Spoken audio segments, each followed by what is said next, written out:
Expand your vocabulary with our Core 2000 Words ebook. It's free and packed with essential expressions that you'll use on a daily basis. Start building your vocabulary today. Click the link in the description below to download your free Italian ebook before it's gone.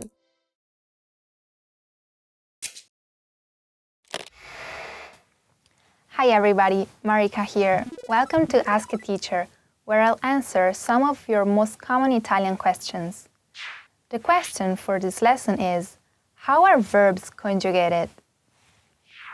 English verbs are not heavily inflected.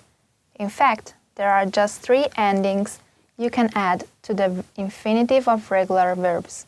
S for the third person singular present tense, for example, plays. ing for the gerund, playing, and id for the past tense, played. Most combinations of tense, aspect, mood, and voice can be expressed using auxiliary and modal verbs. Italian, on the other hand, is a heavily inflected language.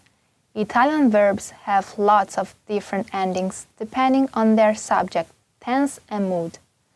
The infinitive is the unconjugated form of the verb, the one you'll find in the dictionary. Italian verbs are divided into 3 main conjugation groups, according to their infinitive endings. Verbs of the first conjugation end in are, for example, parlare, meaning to speak. Verbs of the second conjugation in ere, for example, leggere, meaning to read. Verbs of the third conjugation end in ire, for example, dormire, meaning to sleep. Each group has a different and regular conjugation pattern. Even if there are a lot of irregular verbs, most Italian verbs follow one of these 3 systems of conjugation. Each conjugation pattern has different endings you'll need to add to the verb stem. To get the stem of a verb, all you have to do is take away are, ere, or ire. So the stem of parlare is parl, the stem of leggere is legge, and the stem of dormire is dorm. Verb endings are affected by mood, tense, person, number, and sometimes even gender. Let's take a look. Italian verbs have 4 finite moods. They are the indicative, to express facts, for example, io dormo, I sleep. The imperative, to give orders, for example, dormi, sleep. The subjunctive, to express doubt, hope, fear, and possibility, for example, che io beva, I drink. The conditional, to express an action that depends on another fact that may or may not happen, for example, io leggerei, I would read. There are also 3 non-finite moods, which usually have just one form. The infinitive, which is also the dictionary form, for example, parlare, to speak. The gerund for progressive tenses, for example, leggendo, reading. The participle, generally used as adjective or with the other verbs, for example, parlato, spoken. While mood shows the manner in which an action is expressed, the tense is what specifies when the action happens. The only Italian mood that has all 8 tenses in the indicative, which is also the most used mood. The only present tense is the present, io parlo, I speak. Past tenses include present perfect, io ho parlato, I have spoken. Imperfect, io parlavo, I spoke. Past perfect, io avevo parlato, I had spoken. Absolute past, io parlai, I spoke. Pre-trade perfect, io ebbi parlato, I had spoken. Future tenses are the future, io parlerò, I will speak. The future perfect, io avrò parlato, I will have spoken. The other moods only have a couple of tenses, usually present and past, except for the subjunctive, which has a few more. This looks like a lot, and it actually is one of the most challenging things even for native speakers. But don't panic. If you get started with the regular verbs in the indicative present tense, you will soon familiarize yourself with the conjugation patterns. Pretty interesting, right? If you have any more questions, please leave a comment below. A presto! See you soon!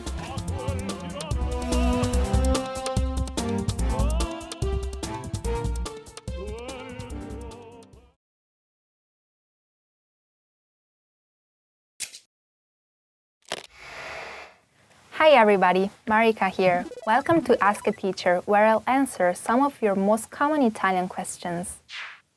The question for this lesson is, what's the difference between sono and sto? If you study Italian, you may often come across sentences such as sto bene, grazie, meaning I'm fine, thanks, or sono italiana, which means I'm Italian.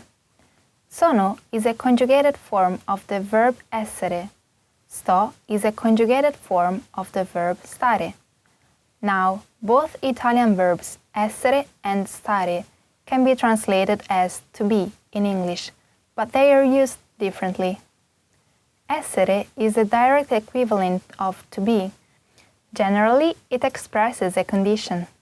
You can use it for lots of different things like identity, as in sono Paola, I'm Paola, profession, as in sono un insegnante, I'm a teacher, nationality, as in sono italiana, I'm Italian, physical aspects, as in sono alta, I'm tall, emotions, as in sono felice, I'm happy.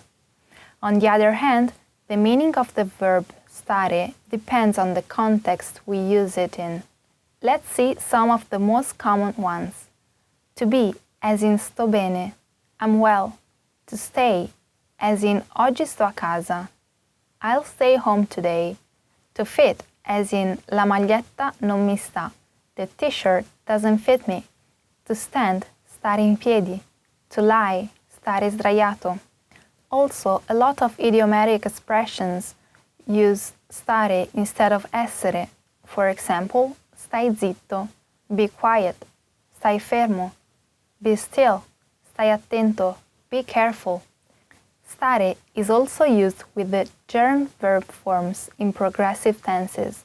For example, sto studiando italiano means I'm studying Italian, or stavano correndo, meaning they were running. To sum it up, we could say that stare refers to something that happens, while essere refers to something that is. Here is another tip. Keep in mind that sto is commonly used with adverbs, as in sto bene, I am doing well. Sono isn't. Sono can be used only with adjectives, and in sono italiana, I am Italian. Pretty interesting, right? If you have any more questions, please leave a comment below. A presto! See you soon!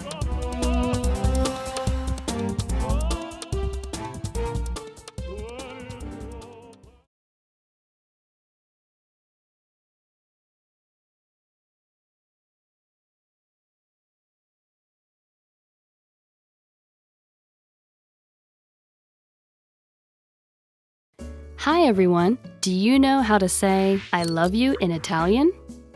In this lesson, you'll learn 3 different ways to say it. Let's start with how to express your feelings to your loved one. Ti amo. Ti amo. Ti amo. Or if you want to explain those butterflies in your stomach, you can say Ho una cotta per te. Ho una cotta per te. Ho una cotta per te. And when you feel that I love you is not enough, you can say Le parole non possono descrivere il mio amore per te. Le parole non possono descrivere il mio amore per te.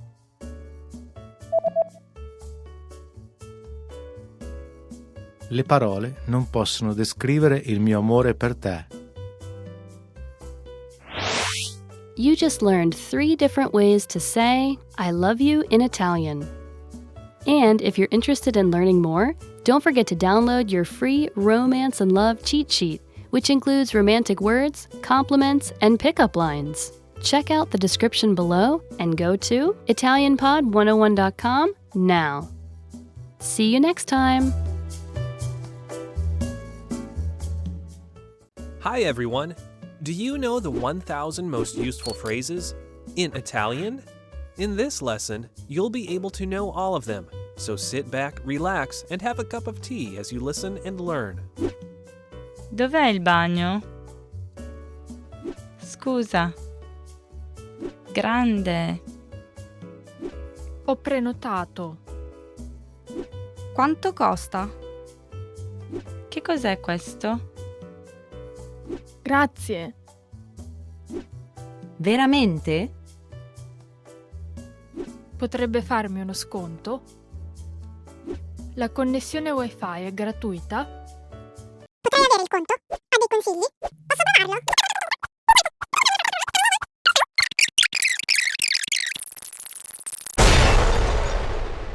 You just learned the 1,000 most useful phrases in Italian. And if you're interested in learning more, try learning the Core 2000 word list. With this, you'll understand 95% of the language, and best of all, this is not a joke. Check out the description below and go to ItalianPod101.com now. See you next time! Hi guys, ciao ragazzi, sono Desiree. Today we're gonna see together 10 breakup lines. I know it's a sad topic, but we're gonna do that just in case. Just don't think that you really need that. But still, breakup lines. Dobbiamo parlare. We need to talk. This is always bad. Not only for breaking up. It always can mean that something happened and we need to talk about that. But yeah, it's not something happy. Because otherwise I would say something like vorrei parlare di, I would like to talk about, for example, vorrei parlare delle vacanze, I would like to talk about vacation, or vorrei parlarti, I would like to talk to you. But dobbiamo parlare, we need to talk, is extremely extreme. Like, means prepare yourself. There was something wrong, or I discovered something, so yeah, be prepared when you hear dobbiamo parlare. We need to talk. Dovremmo iniziare a vedere altre persone. We should start seeing other people. And that means each of you is gonna see another person. Doesn't mean that you're gonna meet new friends. Nope. Would be nice, but doesn't mean that. Maybe it's not bad if you see someone else. I will not get angry. Yeah, it's kind of an indirect way. I wouldn't like that. And yeah, but probably it's just to start the discussion. So yeah, I mean, I don't judge you if you're an open couple, but I wouldn't think that the discussion would start with this phrase. È la cosa migliore. It's for the best. That sounds hypocritical in my opinion, because if I'm saying that to my boyfriend that I want to break up with, it's the best thing for me, not for you, of course, because if you want to keep this relationship, if you want to stay with someone and that someone tells you it's the best thing, it's for the best, of course you would answer who's best, because not mine if I want to stay with you. È solo che non sono pronto per questo tipo di rapporto. I'm just not ready for this kind of relationship. That sounds fake, in my opinion.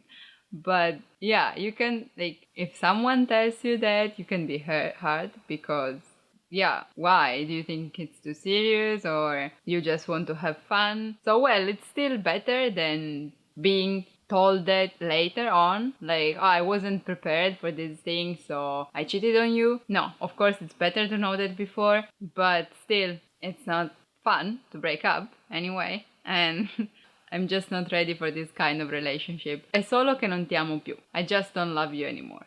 That can't be helped, Maybe people would be happier if you told them before and like, listen, there's something that is not going well, I'm not sure, but not out of the blue, I don't love you anymore. Oh, okay. It's not something that you can really answer to, it's just a fact. And yeah, this probably really means you're breaking up without explanation or stuff like, no, but we can still do that, we can still manage somehow. If people tell you I just don't love you anymore, means I don't even want to try. So yeah, that's it, basically you're done.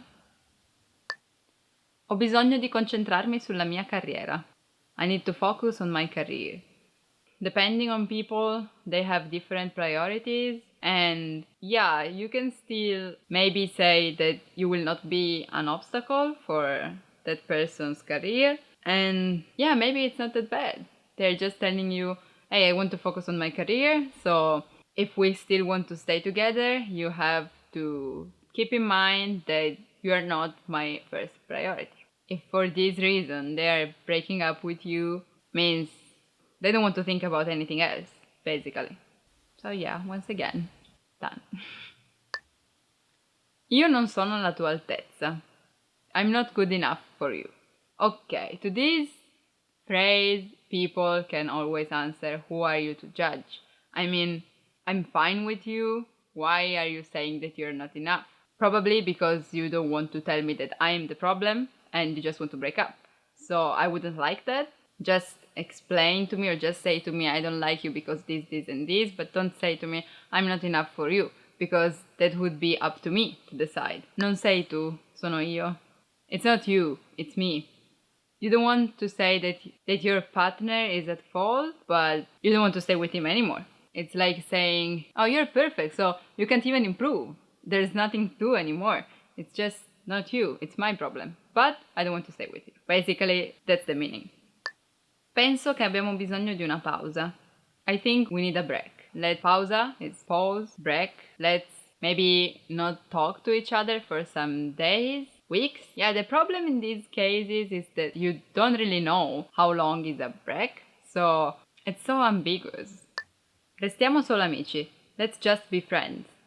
And yeah, so if it's before being a couple, you can say, no, it's better if we're just friends. Otherwise, after being a couple with the breaking up, it's restiamo amici. But in that case, I would say there's no solo, because solo means only. So I would say that before being a couple, let's just be friends. And if it's after the breaking up, it's let's be friends. This is rimaniamo amici. And that can happen if you were friends even before being a couple. Rimaniamo solo amici. Let's just be friends. Before being a couple, let's be friends. Rimaniamo amici. After being a couple. Yeah. That was the last of our 10 breakup lines. I hope you don't need them, but just in case, now you know them. So, yeah. Remember to subscribe. Bye bye. Ciao ciao. See you soon.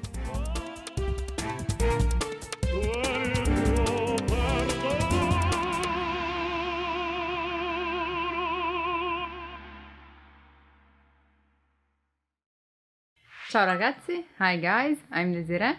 Welcome to 10 ways to remember words. Associo parole nuove con parole che suonano simili nella mia lingua madre. I associate new words with words that sound similar in my native language. Okay, for example, yeah, we have with English and Italian a lot of words that are similar. For example, lingua, language, linguaggio. Cerco di usare la lingua abitualmente nel contesto della vita quotidiana. I try to use the language routinely in the context of daily life. Let's say you're washing the dishes and you think, oh, how do I say washing the dish in Italian? And then you start thinking about how to say that. Lavare i piatti. Just think about the things that you're doing and how you would explain them in the new language. Dico parole ad alta voce in modo che io possa davvero sentirle. I say words out loud so that I can actually hear them. This is a great thing to do. Like, my problem with English, especially in the beginning, I didn't really talk English. I didn't speak that with anyone. And that was a problem because I still now Maybe if I hear a word, I know what it means, but then when I have to say that, I'm not sure about how to pronounce that. So yeah, practice to say words out loud. Guardo spesso I video in TV o su YouTube che sono stati progettati per i bambini. I often watch TV or YouTube videos that are designed for young children. Yeah, this is a great way because, for example, cartoons, so things that are for children, they make you understand what they're doing without saying that. Also, you should try watching something that you watched already so you can understand how to say the same thing that you already know in the new language that you're studying. I would do that.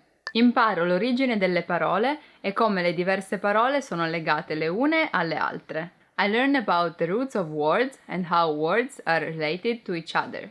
For example, parole in Italian words and parlare, speak, it's the same root, same origin, the same radice, we would say. Parola, parlare.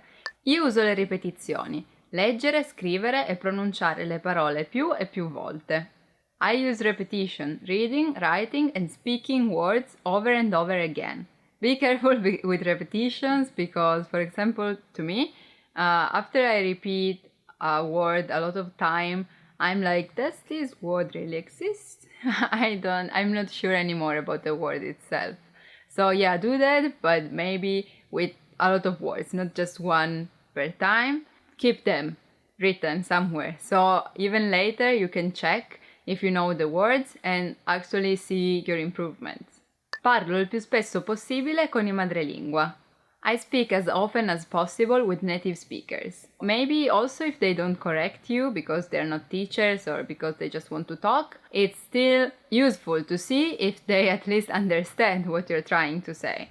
So don't worry about mistaking because it's okay, and be careful not to switch to another language just because it's easier. Keep focused on using the new language. Provo a pensare in italiano così che diventi naturale. I try to think in Italian so it becomes natural to my thought process. I would advise you to do that at the end of the day, like trying to think in the new language about what you did today. In order to go to school, I was waiting for the bus. Per andare a scuola stavo il bus. What's waiting again? And you don't remember? You can check it, write it down, you will remember faster. Aspettare, by the way, if you want to know, stavo aspettando il pullman. Ascolto canzoni e memorizzo i testi. I listen to songs and memorize the lyrics. This is a good thing to do because sometimes when you're listening to songs, maybe you don't really understand what they're saying, so it's good to search for lyrics.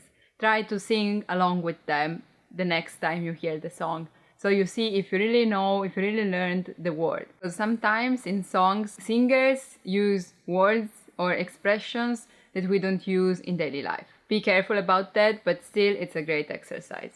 Cerco di usare la parola nuova in una frase semplice, così imparo frasi intere e non solo singole parole. I try to use the new word in a simple sentence, so I learn whole phrases and not just individual words. When you learn a word, let's say for example telephone, you can think about a phrase. I use the telephone to call my friends. Uso il telefono per chiamare i miei amici. And if you think about something in particular, like I use the telephone to call my cousin. Uso il telefono per chiamare il mio. You can search for that word too, so you will learn another new word. If you're wondering, cousin is cugino. That was the last of our 10 ways to remember words. Tell me which way is yours. Of course, everyone has a personal way, so tell me which is yours. And if you have any advice, comment and remember to subscribe. Ciao ciao, bye bye. Keep focused on using the new language.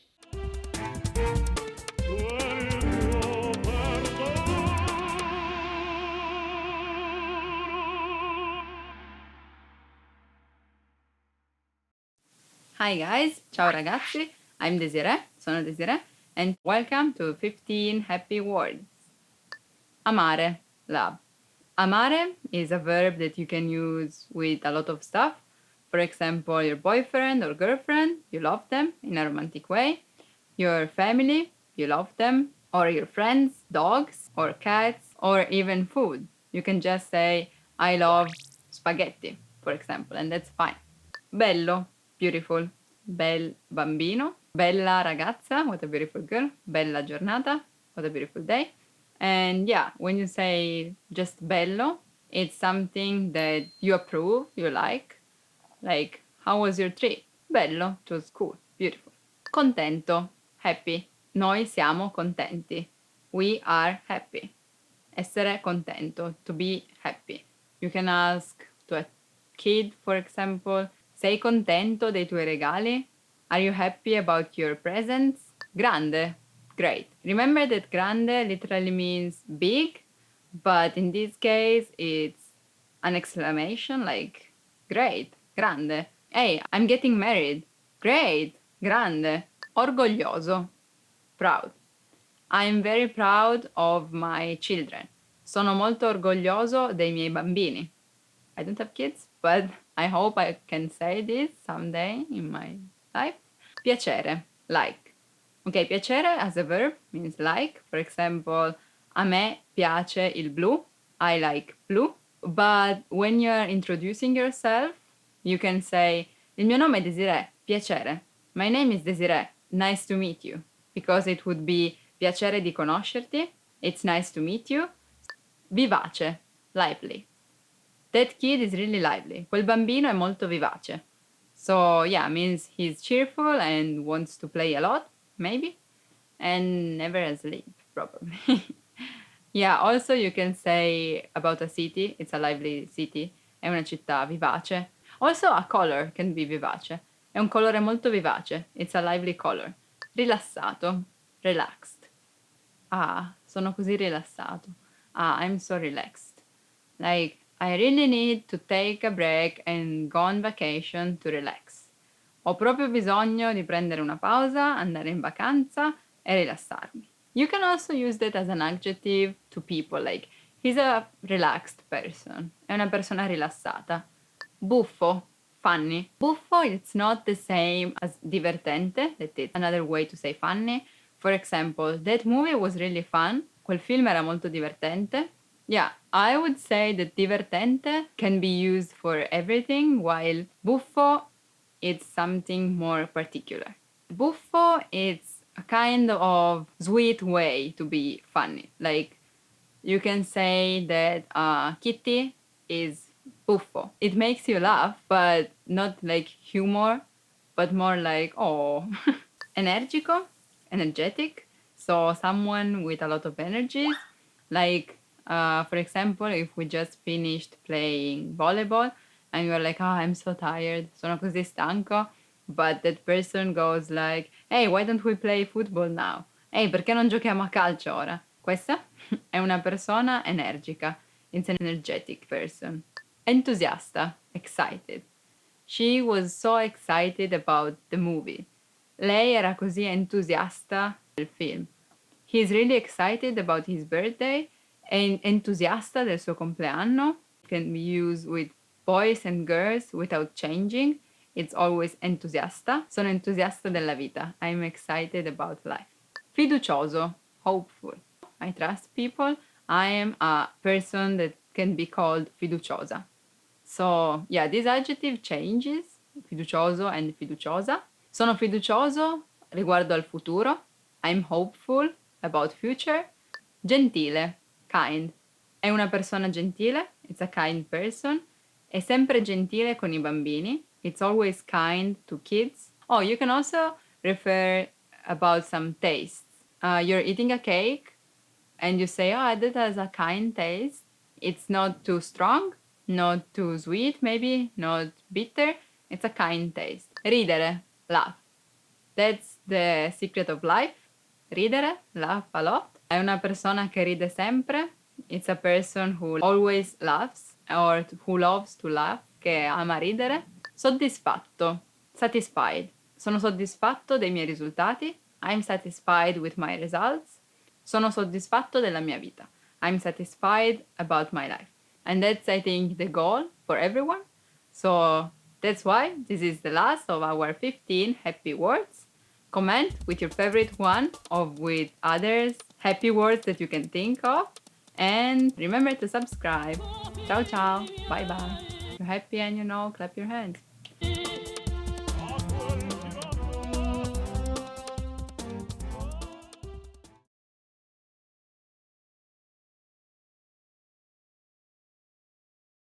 Hi guys, ciao ragazzi, I'm Desiree and today I'm gonna talk to you about 10 Italian foods. Bagna cauda. Bagna cauda is a typical food of Piemonte.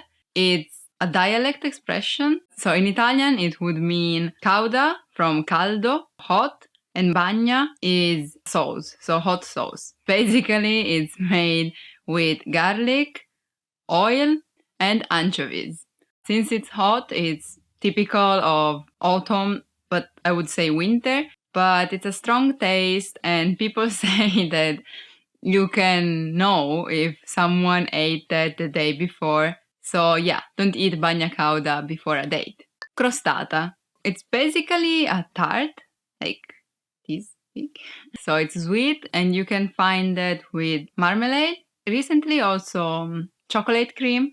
The stripes that you put on top, they're like these, so crossed. That's why I would say it's easy to remember crostata, because it's made of crosses, basically. Lasagne. This is probably what everyone knows after pizza and spaghetti. Lasagne is made of this flat pasta.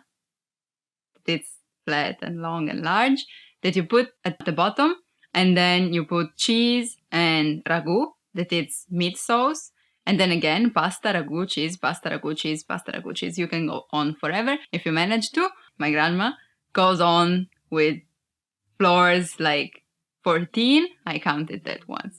While my mom stays with 7 at the maximum. Also, if you don't like meat or you don't want to eat that, you can just put pasta and spinach and cheese. There's a lot of things that you can do with the shape of lasagna, but it's not real lasagna.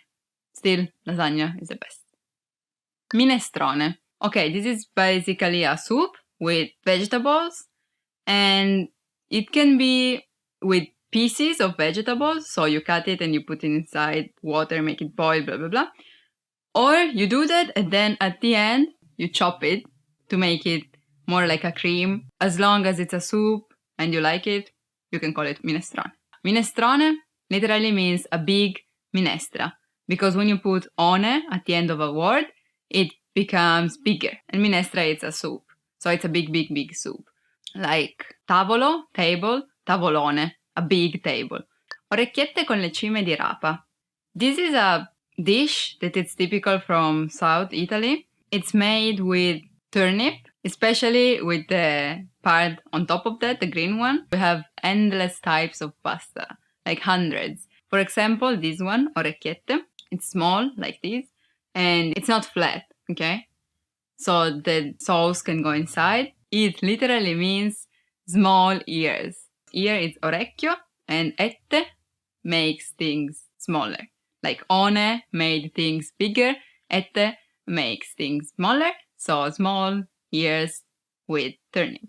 Panna cotta. Panna is the cream that we use. It can be sweet or salty, it depends on which one you are using, but we use the same word, that it's panna. Cotta means baked, in fact it's cooked, and you can eat that as it is or add chocolate cream, chocolate sauce, or caramel. So yeah, it's a kind of pudding, but not flavored. It's just panna, so a cream, white cream. Parmigiana. Okay, do you remember what I told you about lasagne? That you do a lot of flours, basically. It's the same, but it's not made of pasta, but eggplant. And then you put, again, tomato sauce and cheese. And this time, cheese is different because with lasagna, it's besciamella, while with parmigiana, you can use a lot of them. I would say maybe pecorino. Here too, there are a lot of types of parmigiana, but yeah, remember that parmigiana has eggplants, and a lot of times parmigiano, a name of cheese. Polenta. The first thing that you think when you think about polenta, it's winter, because it's hot and it's salty. It's kind of, so it's flour made of cereals. There are a lot of types of polenta, not the polenta itself, but how you eat it. For example, polenta valdostana, so you eat polenta with cheese, or carbonara. Maybe the most famous one is called polenta concha, made with basically fat things. Tiramisu. Tiramisu, it's a dessert. What you really need to do tiramisu is mascarpone, that it's a particular cheese, sweet cheese, fat cheese, I would say. The classical one is biscuits with coffee, mascarpone, and chocolate. And that's delicious. And yeah, also sometimes people would add alcohol to have a stronger taste. Salame dolce, it's a salame, but it's sweet. So it's made of chocolate. And the white things, so the fat that you would see inside salami, is made by biscuits. You can do that with children. It's kind of fun because you smash biscuits and then put it with chocolate that was with sugar and butter. And then you shape it as a salame. And then you put it in the freezer maybe. And then you wait. And then you eat that. And it's good. Yeah, that's my favorite. That was it for our 10 Italian foods. I'm kind of hungry now. So I hope you can taste them soon or that you tasted them already. If that's the case, tell me which one was your favorite. And yeah, remember to subscribe. Ciao, ciao. Apparently, we like making things with flours. Pasta raguccis, pasta raguccis.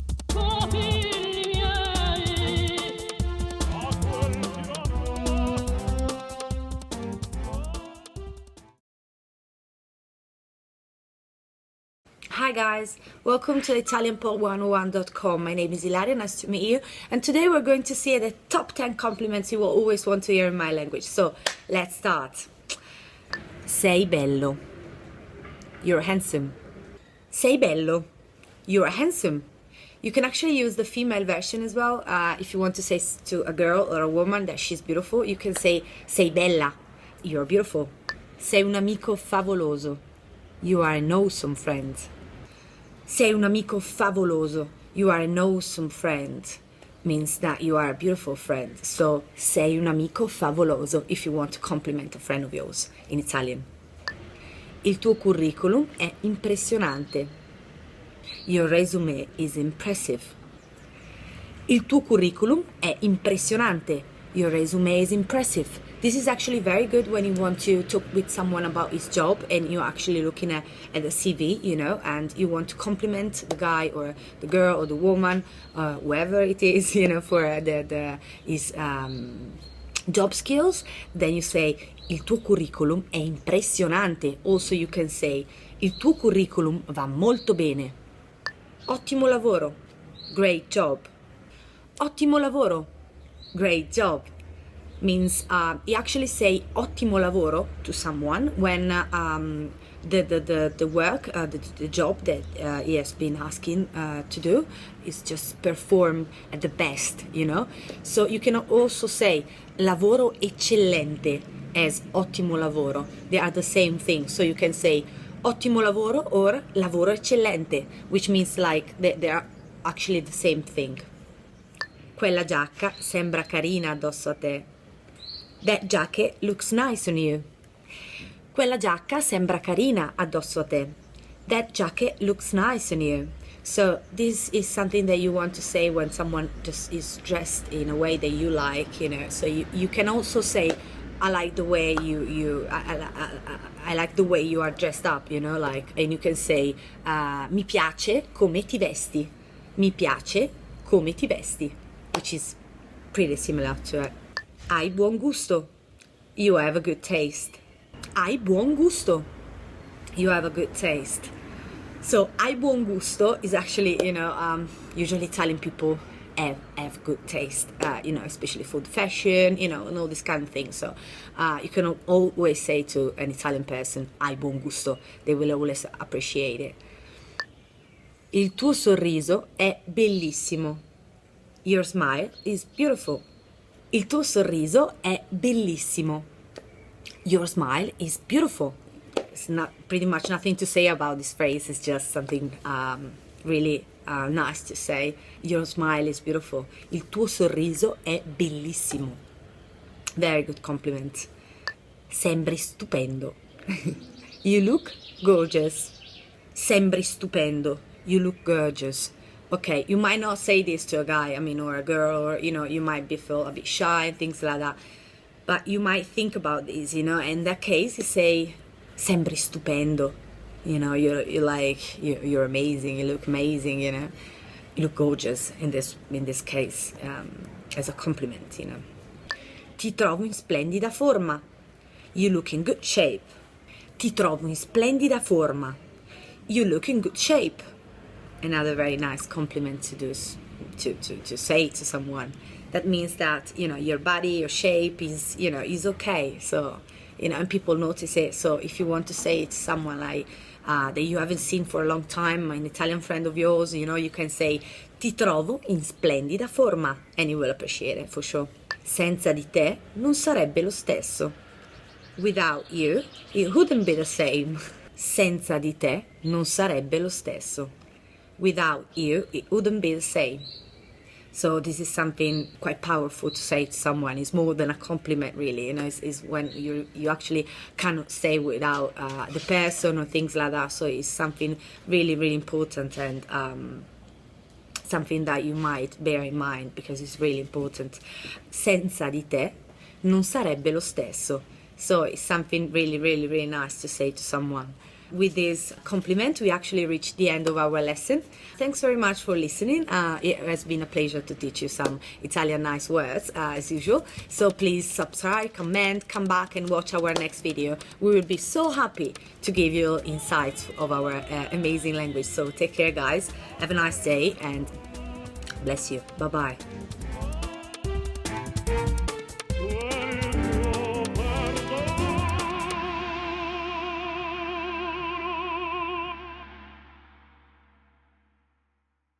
Hi guys, welcome to ItalianPod101.com. My name is Ilaria, nice to meet you, or nice to see you again.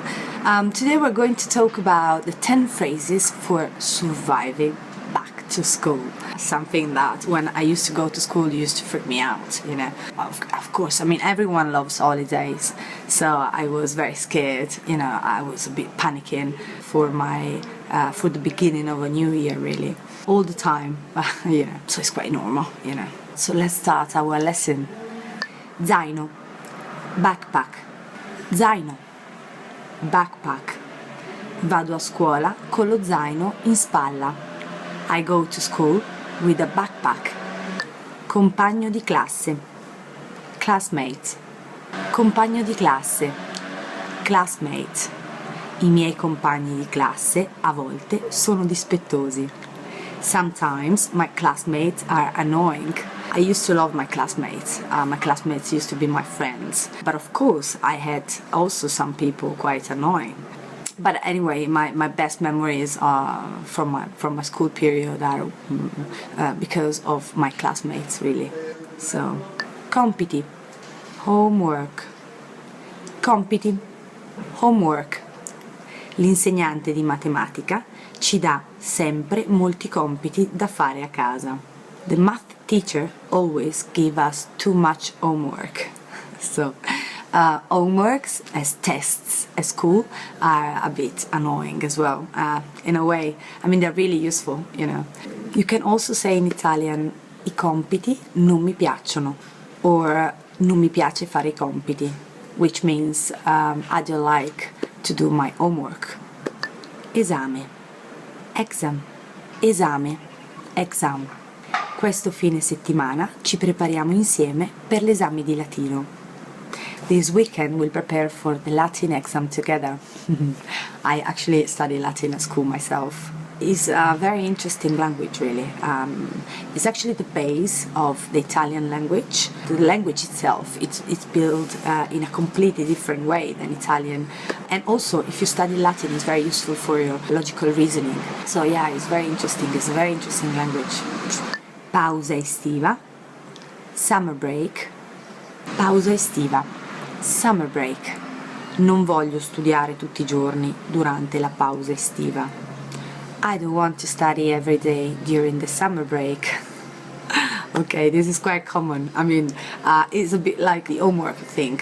Even though you have spare time and things like that, you have to do your homework because it's part of your duties to be a student, really. Scuola, school, scuola, school. Nella scuola dei miei sogni c'è spazio per tutti per studiare in biblioteca e in giardino. In my dream school, there's enough space for everybody to study in the library and outdoor. This is pretty much my dream also. I think that staying outside, if you have like the possibility, at your school, if you have like a piece of garden or things like that, it's very nice to get out, and to teach your students, or, if you're a student, in a way you can ask your teacher for one time and you can experience the beauty of a lesson outside, to make lessons, not just to play. I used to like this. I used to have a teacher like that when I was in my primary school, and I really like her. Really. Studiare. To study. Studiare. To study. Ho deciso di studiare l'italiano come seconda lingua. I decided to study Italian as my second language. I'm very proud if you're doing so, really. I think that Italian is a very nice language. You can also say sto imparando l'italiano, which means I am learning Italian. È il primo giorno di lezione. It's the first day of class. È il primo giorno di lezione. It's the first day of class. Siamo nella stessa classe. We are in the same class. Siamo nella stessa classe. We are in the same class. Qual è la tua specializzazione? What's your major? Qual è la tua specializzazione? What's your major? You can also say in Italian, in che cosa ti stai specializzando?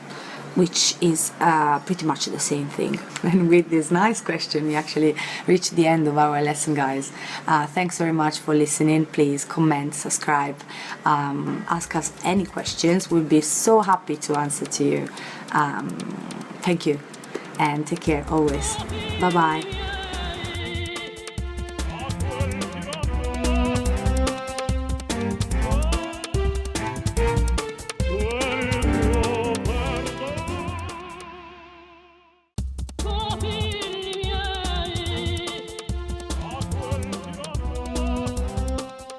Hi, welcome to Introduction to Italian. My name is Alicia, and I'm joined by... Hi everyone, I'm Marika. In this lesson, you'll learn the basics of Italian grammar. Word order refers to the order in which words are structured to form a sentence in a given language. Consider the English sentence, I ate an apple. But first, let's remove the article an here for simplicity. So we're just left with I ate apple. The basic word order for English is subject, verb, object, or SVO for short. If we break down the English sentence, I ate apple, we can see that the subject I is presented first, followed by the verb ate, and then finally the object apple is positioned last. This is the basic word order for sentences in English. Now let's compare that same sentence, I ate an apple, in Italian. Io ho mangiato una mela. Like before, let's remove the article to keep it simple, so we are just left with the words. If we break down the Italian sentence, we get the subject io, meaning I, then comes the verb ho mangiato, meaning ate, and finally we have the object mela, meaning apple. The basic word order for Italian then is SBO. It's the same as English. This means that you can convert an English sentence into Italian simply by replacing the English words with Italian words, and you'll still be understood. Italian word order, however, is much more flexible than English. If we swapped the subject and object around, we'd get apple ate I in English, which changes the meaning of the sentence completely. In Italian, however, the core meaning of the sentence does not change. It would still essentially be I ate apple. Mela ho mangiato io. As you can see, the word order of Italian is quite flexible. More often than not, if you wanted to say I ate an apple in Italian, you would not say Io ho mangiato una mela. Instead, you would more likely say, ate an apple in Italian. Ho mangiato una mela. This is because Italian is a null subject language where the word for the pronoun is omitted because it's already implied. This is because all of the information can be derived from the way the verb is conjugated in the sentence. For example, the verb aprire means to open. When you conjugate it, it changes according to the subject.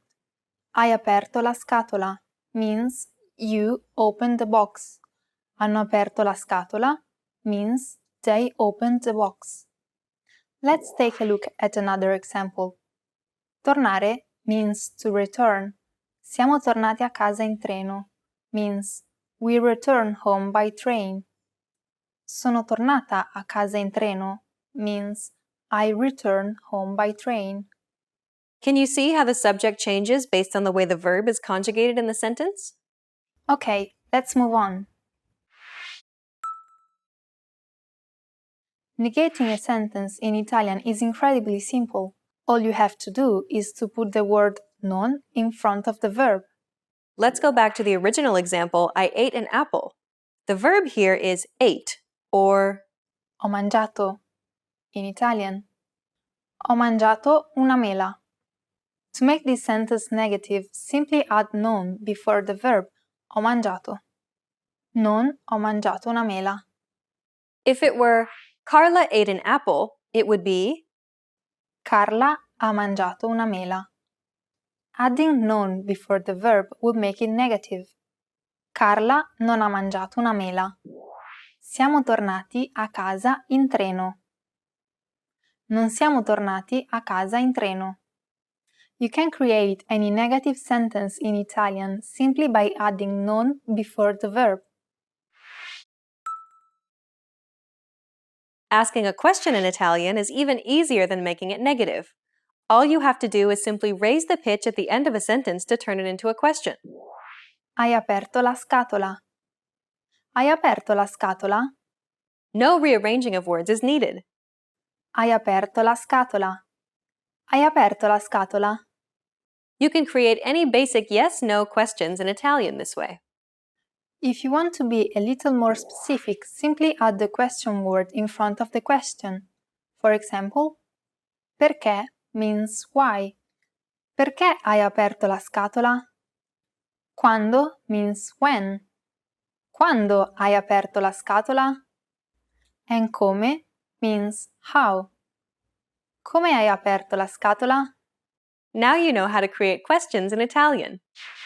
Well done! We've covered a lot of things in this lesson, so let's recap what we've learned.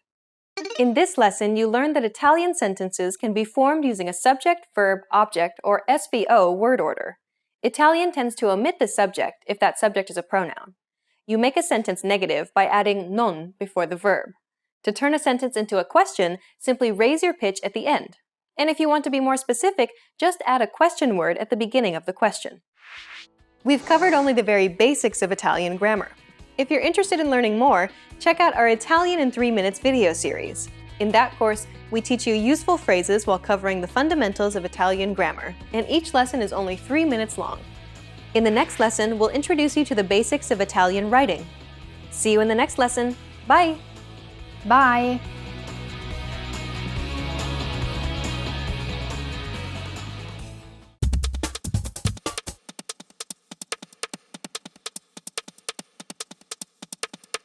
Hi! Welcome to Introduction to Italian. My name is Alicia, and I'm joined by... Hi everyone, I'm Marika.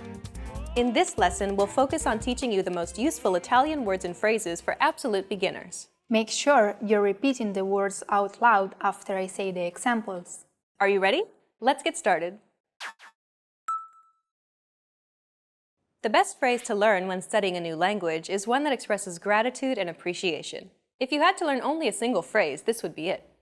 We taught you this phrase in the first lesson of this series. Do you remember what it was? Grazie. It means thank you. Grazie.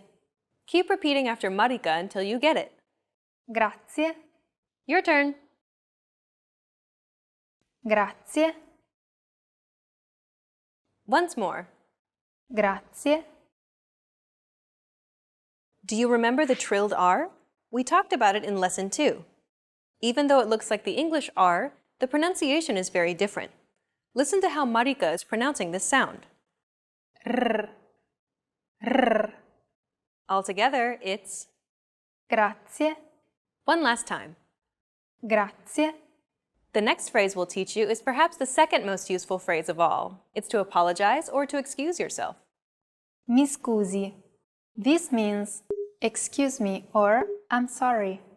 Mi scusi. Use this phrase when you want to grab a waiter's attention or when you're hustling through the busy streets of Rome. Mi scusi. Your turn. Mi scusi. Imagine you're on the street and you want to stop someone to ask them for directions. What do you say? Mi scusi. One last time. Mi scusi.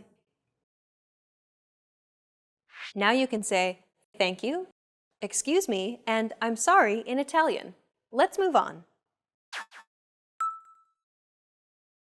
Asking where something is an incredibly important and useful thing to learn. You're going to need this when asking where the bathroom, the train station, or where the hotel is. To ask where something is, just say Dov'è? and add the name of the place or location. If you want to ask, where is the bathroom, for example, it'd be Dov'è il bagno? For the train station, it'll be Dov'è la stazione?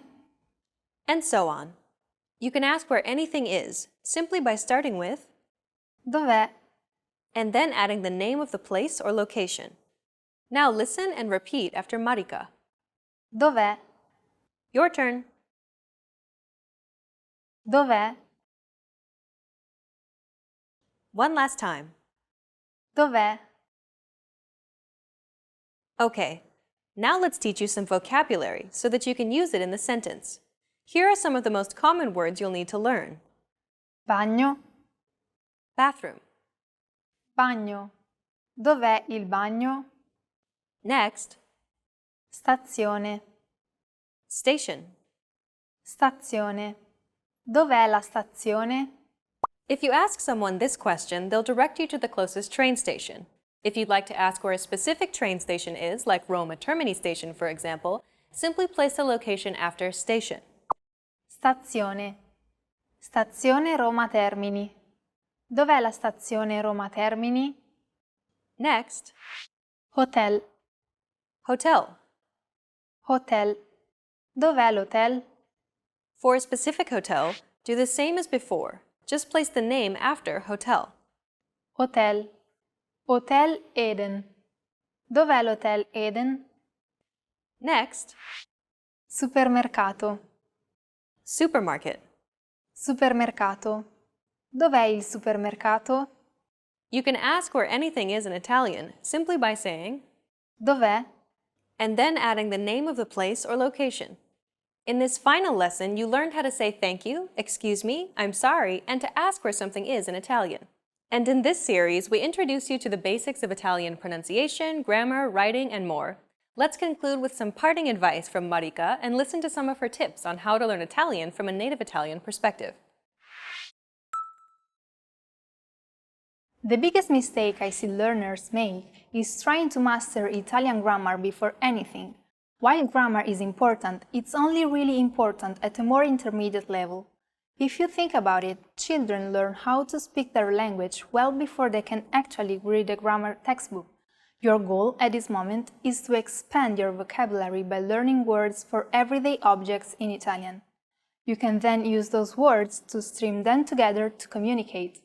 The best way to learn Italian, like any language, is to expose yourself to language as much as possible. In our day and age, technology allows you to immerse yourself in Italian. Watching Italian videos, reading blogs or websites in Italian, listening to podcasts, the possibilities are endless. Watching Italian movies can help, but keep in mind that most people don't talk like that in everyday conversation. Watching contemporary videos such as our videos here at ItalianPod101.com will ensure that you're learning real, applicable Italian in the fastest and most effective way. You've reached the end of this Introduction to Italian course, but it's only the beginning of your journey to Italian fluency. Where do you go from here? try our Italian in 3-minute series, where we teach you beginner vocab and even more useful phrases. Or check out any of our other video series. We have many different categories for you to choose from. Good luck as you continue learning Italian, and I'll see you in another video. Bye! Bye!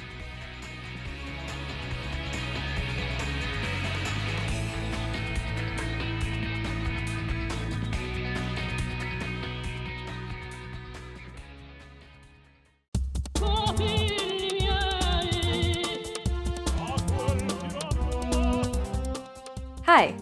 Welcome to Introduction to Italian. My name is Alicia, and I'm joined by... Hi everyone, I'm Marika. In this lesson, you'll learn the basics of Italian pronunciation. Italian is what is called a syllable-timed language. What this simply means is that every syllable is pronounced for roughly an equal amount of time. Avranno. Avranno. Notice how each syllable is pronounced for roughly the same amount of time? The first N is held for roughly the same amount of time as all the other syllables. Avranno. English, on the other hand, is a stress-timed language. Unstressed syllables are often shortened, while stressed syllables are pronounced longer. Opportunity. Opportunity. The stressed syllable to in opportunity is pronounced longer than all the other syllables. Listen to it again. Opportunity. Compare this once again to the syllables in Italian. Avranno. Even though Italian is not a stress-timed language, individual words still have primary stress. In most Italian words, the stress falls on the second to last syllable, so you'll need to pronounce this a tiny bit longer and louder than the other syllables, but not by much. Avranno. Buongiorno. Apart from the stressed syllable, all other syllables are pronounced for roughly an equal amount of time. One of the biggest differences between English and Italian pronunciation is that Italian is largely phonetic, meaning most words are pronounced as they are written. This makes learning Italian much simpler than learning English, for example. For the most part, English and Italian share the same consonant and vowel sounds. I, U, B, D, F, M.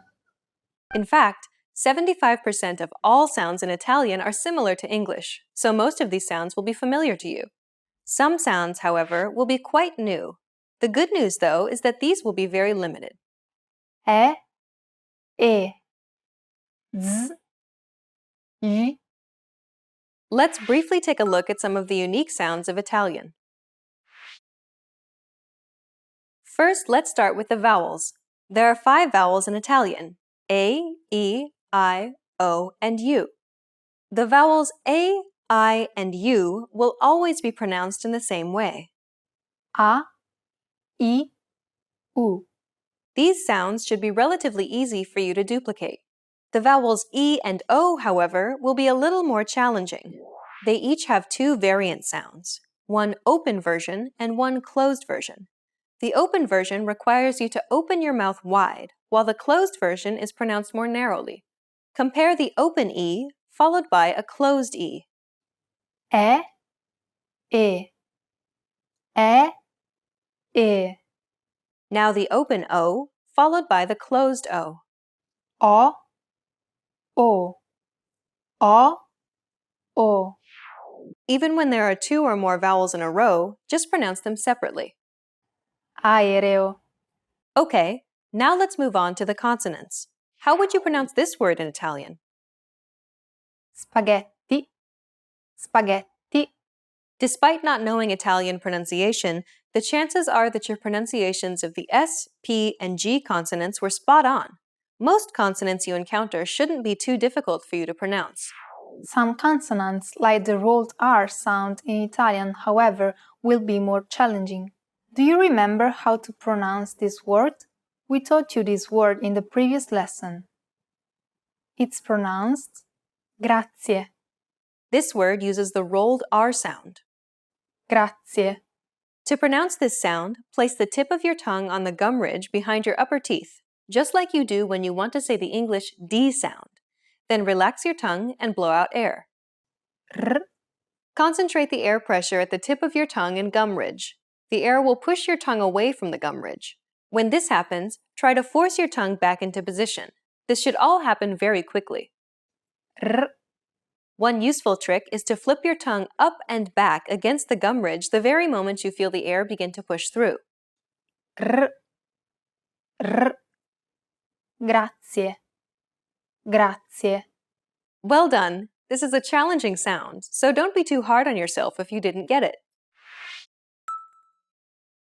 Another significant aspect of Italian pronunciation is the pronunciation of double consonants. Unlike English, double consonants must be pronounced clearly and held for longer periods of time in Italian. Failure to do so could result in miscommunication. Pala, palla. Remember how Italian is a syllable-timed language? Imagine that you're holding that consonant sound for one extra syllable. Palla, palla. Many learners do not hold the sound for long enough, so when in doubt, pronounce it a little longer than you would normally. Okay, let's recap what we've learned in this lesson. In this lesson, you learned that Italian is a syllable-timed language, where syllables are pronounced for roughly an equal amount of time. Italian pronunciation is very regular, so most words are pronounced as they're spelled. Collectively, nearly all sounds in Italian are identical to English, and there are only a handful of new sounds that you need to learn. And finally, double consonants are an important aspect of Italian pronunciation which you need to look out for. We've covered only the basics of Italian pronunciation. If you're interested in learning more, check out the entire course we created named The Ultimate Guide to Italian Pronunciation. In that course, we cover and break down every single sound in the Italian language, showing you mouth and tongue positioning and giving you tips to help you perfect your Italian pronunciation. In the next lesson, we'll introduce you to the basics of Italian grammar, where you'll learn about Italian word order and how to build basic phrases in Italian. See you in the next lesson. Bye! Bye!